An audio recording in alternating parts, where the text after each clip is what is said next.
Little Boys to Men for you. Is this Boys to Men? All right, very good. One Direction is more my jam, to be perfectly honest. But this is good, too.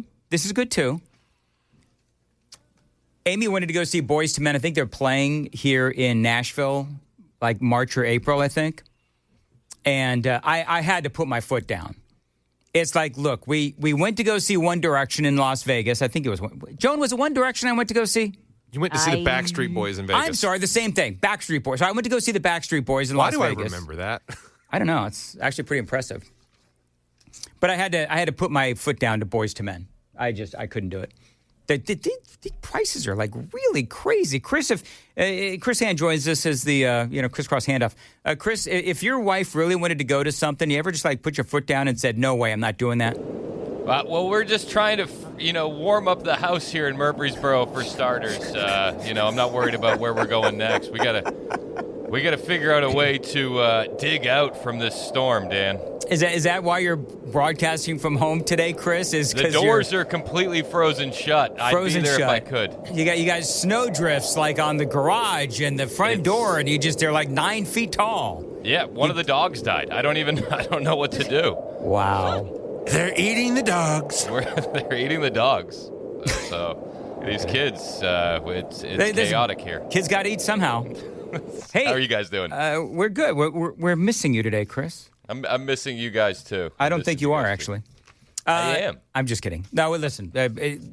Roads are still apparently tough there in Murfreesboro. Are they, Chris? They are. I haven't ventured out on them. I'm a little bit too nervous. I'm better safe than sorry. If it saves one life, I'm going to stay home. So the best part of this whole thing is that Chris is trying to sell that the roads are too tough for him to go to come in, yet he has not gone outside. Yeah, well, the doors are frozen shut, Dan. Hey, Chris, what is that major street that you live about, 8 feet from? I don't know what street that is, but it's so hard to see it through the snow squalls. I can't recall. Okay. Very good. Hey, I got a question for you. What? Yes. And I'm wondering if you could settle this debate. I've been having it with some listeners on the gram. I got a message from listener Amy this morning. She was very upset because the other day I had a hot take. Okay. And here's my hot take: if bodybuilders can't use steroids, then the supermodel contestants shouldn't be allowed to wear makeup. Your thoughts, Dan? I see where you're going with that, actually. Like, it took me a second to figure out what you were doing, but isn't makeup... Hey, Joan, chime in on this. Isn't makeup, like, part of a woman's, like, ability to create art on her face? Isn't that, like, a skill? I never thought of it that way, but... Well, I feel like it's a performance enhancer, and we shouldn't allow it. So, in other words, all beauty pageants should feature no makeup.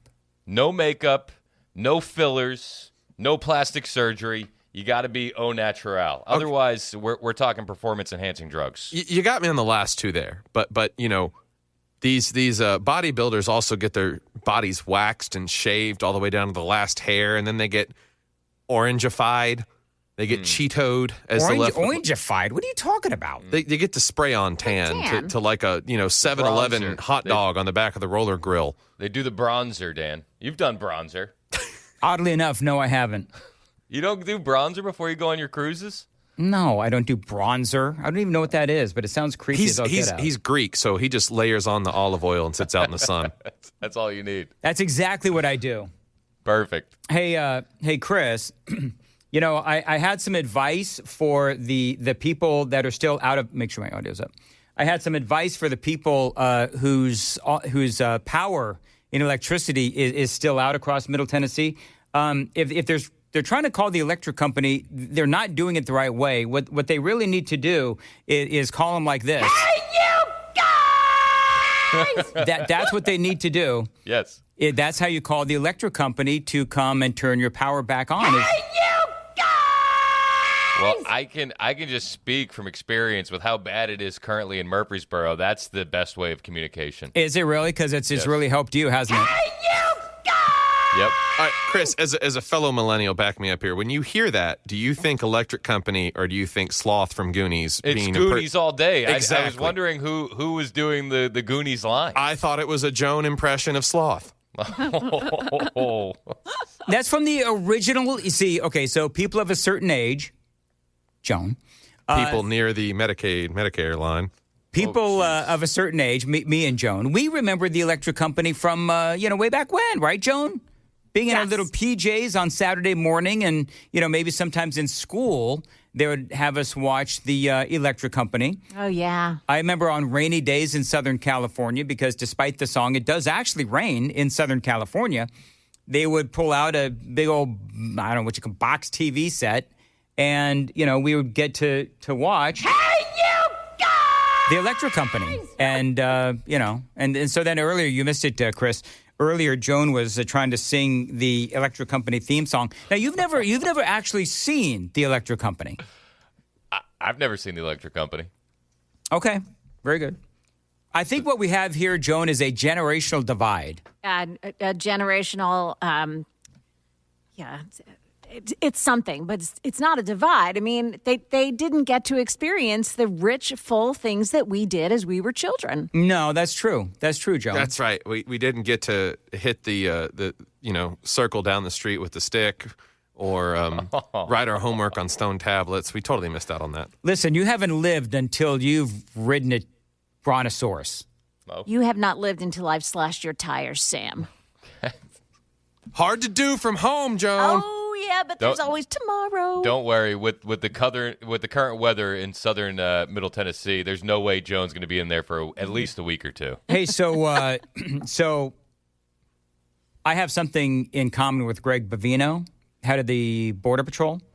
Great what's hair? that? Are you Nope, being it's are you not being that. fired and moved to another market? No, not yet. Maybe after this show, Thank goodness. if I play this one more time, they'll definitely they're going to send me to like Paducah if I keep doing that. No, Greg Bavino is being tormented by Antifa in his hotel room, and they've finally been able to start arresting people. Apparently, well, I've been staying at the hotel myself, and it is clear that word has gotten out to local Antifa that I am staying at the hotel because I've been tormented by what I have not so affectionately dubbed as mini Antifa. So for the last 2 nights, I've been trying to sleep, Chris, and there are 3 very small little children that are just screaming to high heaven. Oh, those are the worst kind of Antifa members. They won't be quiet. And so I'm trying to sleep. And the last 2 nights, it's like they're screaming, they're taking baths. And I kid you not, Chris, last night, I'm trying to sleep. And you've got these 3 little girls. And you know what they're doing? They're playing hockey in the hallway. And guess whose door was the net? Mine. And so... Can we at least give the girls some grace? Dan goes to bed at 5:30. Shut up, Chris. Okay. Shut up. So I think I've been terrorized by mini Antifa here in Middle Tennessee at my hotel room. It was so bad, Chris, that you know what I did? You pepper sprayed them. You know what? If I had pepper spray, I would have pepper sprayed them. They're like, we were talking earlier, they're like 3, 5, and like 7. And so it was so bad that I actually left my hotel room and I came here to the radio station to sleep at like 10 o'clock last night. No way. That's how bad it was. And you'll appreciate this, Chris. The hotel, and I'm not going to say which hotel it is, but the hotel that I was at, they kept in my 3-day stay, they keep sending me text messages. Are you happy with your stay? Is there anything that we can do better? Right? So we actually texted back. I texted back and I said, does anybody actually read these? I kid you not, Chris. 2 hours later, I get a return text message. You know what the text message said? Yes. China. China. My gosh. That's all they said. Yes, China. Yeah, that's all they said. This is a hotel where customer service is supposed to be a thing. I said, does anybody read these things? And they said, yes, China. What kind of a customer service oriented? I mean, I loved it. It was funny as all get out. But it's like, what? That's not customer service. I'm a little bit curious in your planning process. When you decide that you are going to flee the hotel, yes. Do you bring a pillow and a blanket with you? No, I didn't. I should have, but I mean, that would look a little weird. Oh, so bringing you sleeping on the couch without a blanket is fine, but if as soon as a blanket is entered, then it's weird? I was curled up on the fetal position downstairs. Luckily nobody was here. But yeah. Which couch? Did you do the Performance Center couch or did you do the podcast studio couch? Performance Center. Oh, I should have gone into the podcast studio. That's a far better couch. 100% should have gone to the podcast studio. Yeah. You missed opportunity there. But anyway, so yeah, these kids, one of these kids was running around, I think like the 3-year-old or whatever, running around in nothing but a diaper in the hallway of the hotel room. And so I finally did call down to, I feel bad because I don't like to venture into, old get off my lawn guy, but I finally called down and I said, can you do something about these children that are running around? Not wearing pants. Well, I didn't, you know what? I didn't actually talk about the one little one that was not wearing any clothes, but I mean, it's like, come on, man, put some clothes on that kid. You got to put some clothes on that kid. That's rule 1 of parenting. Well, I mean, honestly, especially in a hotel. I mean, whatever. Dude, you sound like you've had a night. 2 nights. I have not been able to sleep. Are you going to venture back to Mount Juliet this evening? Yes, I'm venturing back to Mount Juliet. Are you sure you're going to make it? I'm going to make it. I may actually stop by Starbucks, which has been, sorely lacking in my life. Nobody seems to miss me at home, by the way, so I'll probably, I'm going to, you know what I'm going to do? I'm just going to mosey around the county and see if anybody notices at home that I'm actually, not there. New YouTube poll. Who misses Dan more? Is it Amy or the barista at Starbucks? Touch my knobs. When I go into Starbucks, everybody says, hey, Dan, how are you? I don't get that kind of, greeting when I go home. No. You know what? I bet you the mini terrace at the hotel probably would be happier to see me than my family when I walk in today. Oh, Dan, stop. Not if they catch that you threatened to pepper spray them if you could. Well, there was that, too. Anyway, all right, so, Chris, you have some things for this? Yeah, we can do some things. I found an article that I thought you guys might like. Some pets need a new home. This is from New York. Animal rescue volunteers are racing to find new homes for hundreds of pet rats.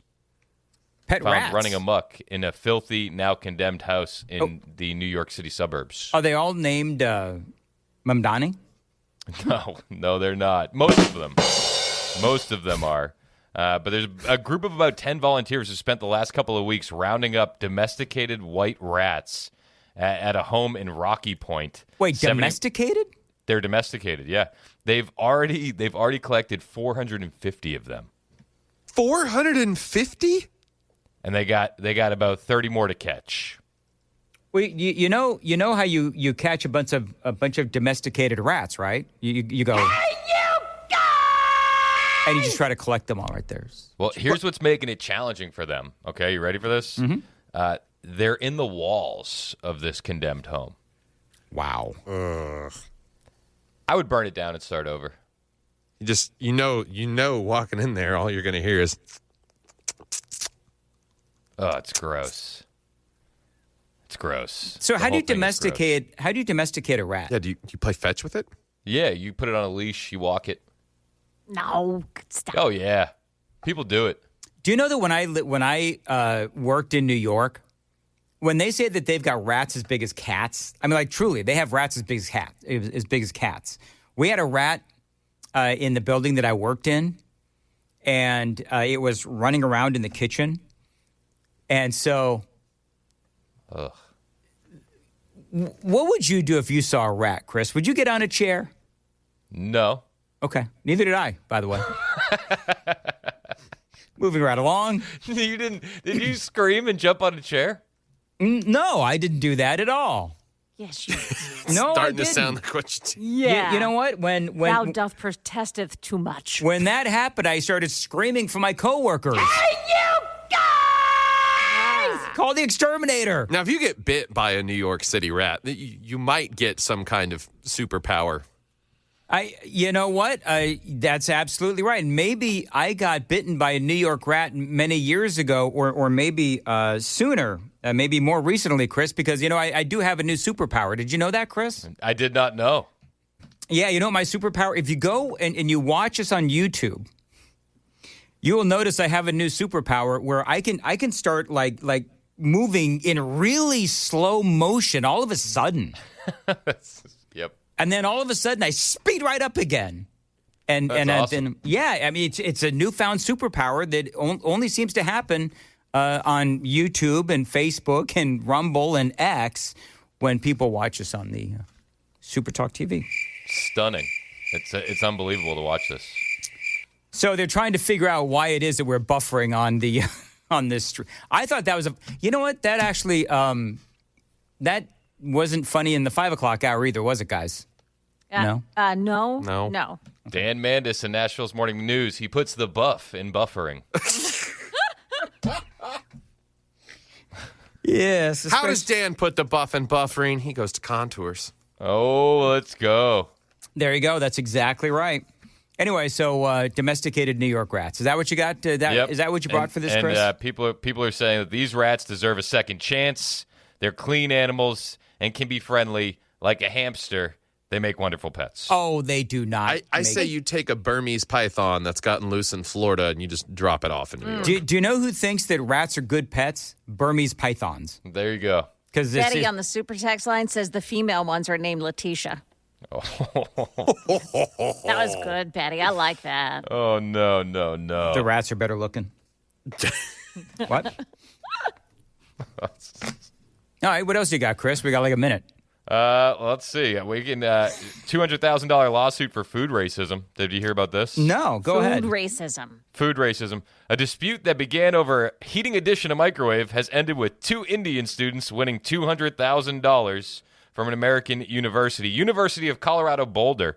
They filed a lawsuit, a civil rights lawsuit, because they said they faced a series of microaggressions and retaliatory actions following a microwave incident. They wanted to microwave a very, very popular Indian dish called palak paneer. It's one of northern India's most popular dishes, pureed spinach and paneer, which is the Indian equivalent of cottage cheese. They wanted to microwave it on campus, but other students said, you can't do that. It reeks, and that won them $200,000. Are you serious? Yeah. Wow. Okay. I wonder what it smells like. Burnt hair and a used diaper. Very good. Oh, yuck. That's what I'm imagining.